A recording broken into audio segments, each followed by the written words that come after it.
Hello, humans. Let's talk about Zen and work. I got an email just today from somebody who's doing some kind of a master's thesis or something and wants my opinion about how Zen practice has helped me at work. And I first mentioned to her a couple of books where I had talked about that. And the first one would be Sit Down and Shut Up, my second book. And weirdly, as I was just leafing through this, I happened to open it to exactly the page where my favorite story about Zen at work starts. It's page 83. If you want to go get a copy of the book and look on page 83, it's chapter 8. If you're listening to the audio version. And I know I talked about it in this other book too, Zen Wrapped in Karma, Dipped in Chocolate, because this was the time that I was losing the job at Tsuburaya Productions. And by the way, I have in the past, I think in both of these books, I use pseudonyms for Tsuburaya Productions and even pseudonyms for Ultraman, because at the time of both of these books, I was still technically working for Tsuburaya Productions. It's a complicated story. I lost the job, but then they were still talking to me about coming back. It's a weird situation. And in this one, I was actually working full-time for the company when I wrote it. When I wrote Hardcore Zen, I didn't worry about using the name Tsuburaya Productions, and this is more evidence that I really didn't think that book was going to go anywhere. It didn't concern me to use the name of the company in the book, even though I was working there, because I figured nobody would ever read that book. I didn't even... I thought it'd sell like 45 copies or something, and so that's... Anyway, those stories are in there, and I'm not going to repeat them here. One of the other stories that I just told this person on the email, I think I also put this in a book, and it might even be in one of those books, but I'll tell it to you here anyway, was I was having a lot of trouble at work. I had two levels of bosses. There was Kiyotaka Jimmy Ugawa, who was an older guy who was the head of the department I worked for, and then there was another guy named Atsushi Saito who was kind of his second in command, and then there were like four others of us, or four or five depending on because I worked there for a long time, of us who were just sort of, the other rank, right? So those two were above us. And I used to have a lot of trouble with Atsushi. Atsushi was about the same age as me. He was a few months younger, in fact. And he had a very different philosophy of how to do things at the company. And that philosophy was at odds with the way I thought things should be run, but he was my boss, and I had to kind of do it, and I'd have fights with him and arguments and all sorts of stuff. So one time, when a lot of this was going on and getting kind of heated between us, I left for 3 days and went to a retreat, a weekend retreat. So I was gone for one work day and then the other 2 days of the weekend. I don't remember what happened really at the retreat, but when I came back, I do have this clear memory of walking into the office, and he was at his desk, and I looked at him, and the experience was exactly like looking in a mirror. And I don't know if I'm able to describe this, because I think when you hear this, you might imagine that I thought in my head, oh boy, this is just like looking at a mirror. It wasn't like that. It was like, whoa, mirror. And it was a bit disconcerting and a bit scary. I probably looked away, as soon as this happened, because it was weird. And from that moment on, my relationship with Atsushi changed. It wasn't that I suddenly now agreed with everything that he said or anything like that, but I couldn't see him as an enemy or an adversary or a rival anymore.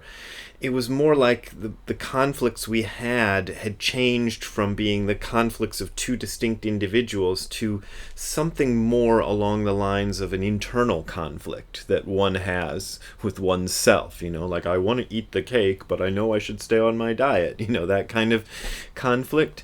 And it was a matter of trying to choose which one. And I just got a better relationship with Saito-san, and I actually started to like him, funnily enough. So there was that, and there's another generalized thing that I can think of that was going on about Zen and work, which was that I sat Zazen every day before going to work. That was my routine, still is my routine, but I'd get up with an alarm, I'd go sit Zazen for half an hour or 40 minutes, and then I'd have my breakfast and whatever, and then go to work.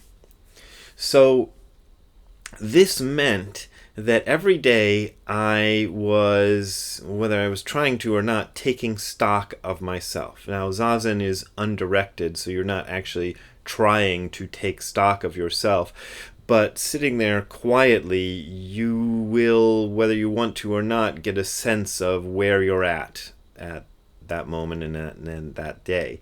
And so I would walk into work already kind of knowing where I was and not being completely in the dark about it, which I think most of us are, and certainly I was before I started doing this practice.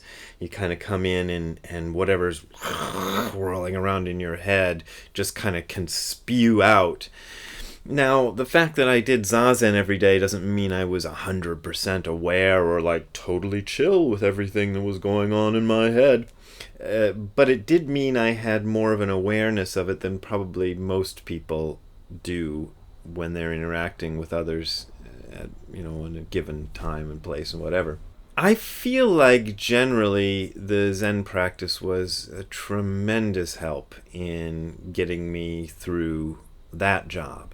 And that job was a kind of a special job. It wasn't quite the same as other work I'd ever done before. I was a foreigner living in a different country, being racially different from pretty much everyone at the company. There was one other non-Asian person who worked at the company for about 3 years, a French woman. But other than her, I was, alone, and really she didn't work there that long. I worked there a lot longer, and I got used to being the only person who looked like me in the office. So that was weird, and I had trouble with the language. I still have trouble with Japanese language, even though I can speak Japanese. I don't speak it fluently. I speak it fluently enough to be understood, I suppose, and that's a kind of fluency, but I make grammatical mistakes and I have a weird accent and so on and so forth.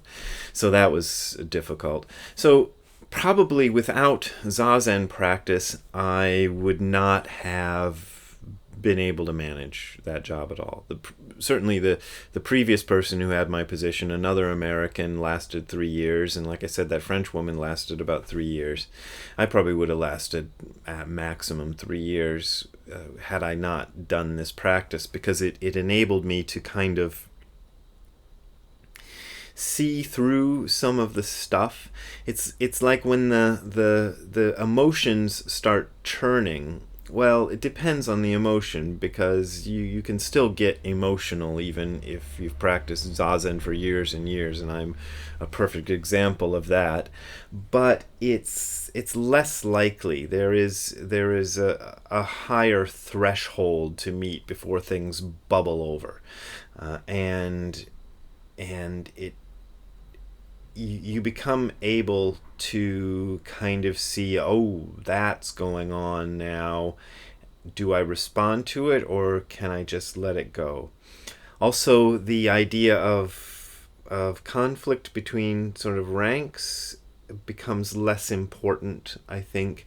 They're establishing myself and my personal opinion about a thing is less important. Sometimes it's necessary because you realize you're the only one in the room who can see things straight, and that sometimes happens. And you've got to insist on a point of view, and sometimes you lose anyway. So those things still happen, but it's less likely that the more sort of random things that are just personal quirks will come out. They'll come out still, but they are less likely. So I suppose what I'm saying here is I wouldn't expect any sort of magic solution to occur just from immediately you start Zazen and everything at work is cool and fine from then on. That's not going to happen. But gradually, as you work with the practice, I think it becomes a little less of a problem to deal with other people, because you've kind of dealt with your own stuff. And if you can deal with your own stuff, and some of us are better at that than others, and I'm probably one of the worst at it, then when it comes to other people trying to impose their stuff on you, you've kind of gotten, well, I do that to myself, and I know how to navigate that. So it's less of a big deal. There's a couple of thoughts about Zen at work. If you want I always look at the comments on these things. So if you want me to clarify, or if you think you can help me add to that, I'd be happy to try to do another video on this subject, because I think it's pertinent to a lot of people who are working on the same sort of thing as I am. So let me know in the comments, and I'll look at it and I'll see what I can do. Also, I'm going to Europe again. Sorry, Finns, I still haven't fixed that graphic so that it doesn't have the two M's. I promise I'll get to it one of these days. These are the places I'll be. All of these are open to anybody who wants to come, so please come. Further information can be found at hardcorezen.info, I-N-F-O, hardcorezen.info/events, or at the bottom of any current article on the blog. There's a list of events and links that you can use.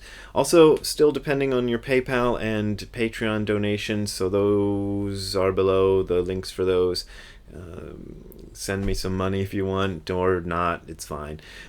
See you later. Have a good time. Have a good time at work. Do your best. Bye.